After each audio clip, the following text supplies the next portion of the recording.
taken me 3 days to get here. I'm in northeast Afghanistan, in Badakhshan, which is one of the remotest parts of Afghanistan.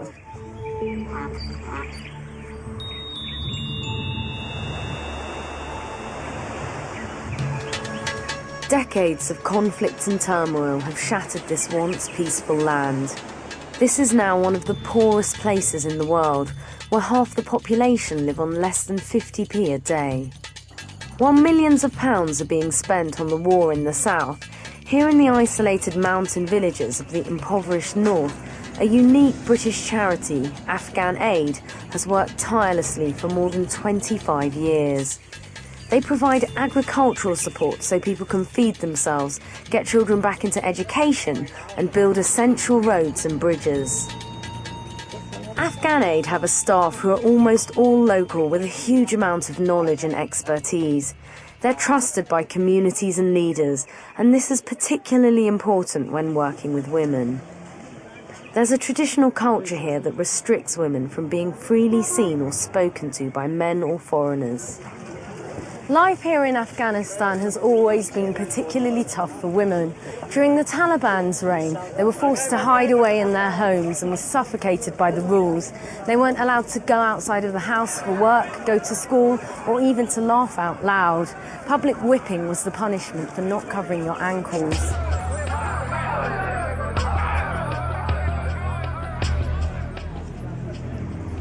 When the Taliban fell in 2001, there was optimism that women's lives would improve.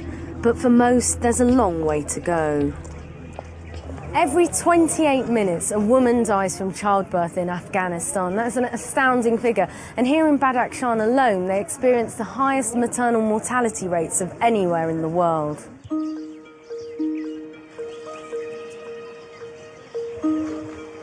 There are only about 2,500 midwives in a country of around 30 million people. And in this incredibly remote area, medical facilities are almost impossible to find. If there are complications in childbirth, a mother may have to travel for up to 6 days in very harsh conditions. To stop 50 women a day needlessly dying, Afghan Aid were teaching volunteer women in the villages to share basic healthcare information and assist women giving birth. But the money for this training has run out. This is Mughal, who was trained by Afghan Aid, and right now we're going to visit Fazila, whose twins were delivered by Mughal, and there they are. Salam alaikum. But they're here. Hello. When Fazila gave birth, one twin was breech. She was alone and in excruciating pain. Mughal was summoned, and with the simple skill she had learned from Afghan Aid, she was able to pull baby Paragal out and resuscitate her. So, Mughal, what are the usual practices of giving birth?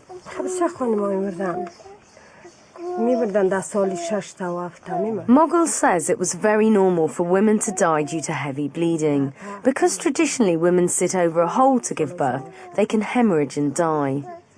Babies are often put in animal dung, and it sounds weird, but the thought behind it is that it keeps the babies warm. Oh, she's so cute and so happy. So this is the baby that Mughal saved, pulled out. Breech birth from Fazila. Fazila, how do you feel about what Mughal did?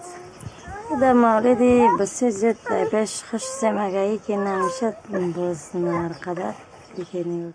was saying that she owes her life to Mughal. Although Mughal didn't have equipment or the medical facilities of a hospital, the training that Afghan Aid gave her meant that she could deliver the babies, which just goes to show that it's relatively simple procedures and it can be really life-saving, and we can see the results here. Mughal says the number of deaths has decreased. 20 women used to die in the village every year. Now the numbers fall into 2 or 3.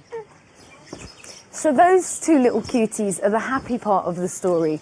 But the sad part of the story is that the funding has run out. So Afghan Aid can't train up more women like Mughal to be able to deliver happy and healthy babies, which means that there'll be deaths in villages everywhere. This village is lucky to have Mogul. It only costs £10 to train people like Mogul, and they can teach other women in the village the simple healthcare that will save lives. There are hundreds of women here who need this help now. One of them is Sabri. She's 8 months pregnant and she's going to have to give birth on her own. When you have had your children previously, has it been difficult?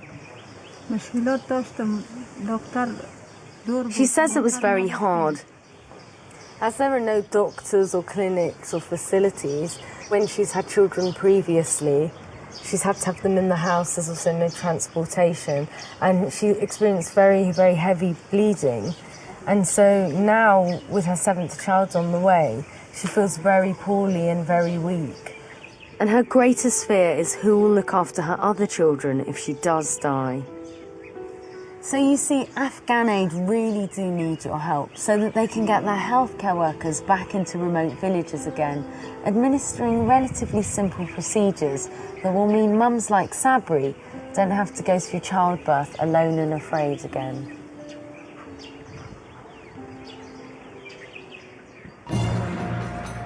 More than half of Afghanistan's population is under the age of 19. Young lives have been shaped by war. This is a generation that has lost its childhood.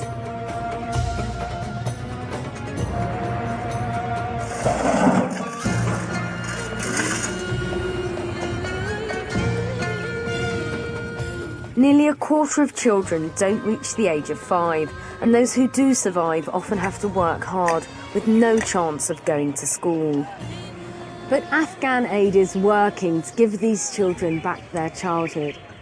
Over the last few years, it's reached out to more than 3,000 children, giving them a place to meet and share their problems. It also teaches them to gain the confidence to demand basic rights and education, and of course, simply to play. More than half of Afghan girls under 16 are forced into marriages, often to men more than twice their age. They're married long before their immature bodies can cope with the rigours of childbirth, which makes them 5 times more likely to die than women in their 20s. Asima is just 16. She was forced to be engaged at 14. Asima says that with Afghan Aid's teaching and support, she was brave enough to convince her family to break the engagement so she can finish school and achieve her dream to be a doctor. Asima says, and it's really brilliant that she's got it all planned out. After school, then she wants to go to university, and, you know, she's really excited. You can just see in her face. I mean, the opportunities that she has that she wouldn't have had she got married at such a young age are just amazing. I'm deeply moved by the sheer resilience of these communities against such adversity. Just £25 a month will pay a teacher's salary for a year, and a one-off donation of £10 is enough to train someone like Mogul for life. She can then save the lives of hundreds of women and babies. Thank you.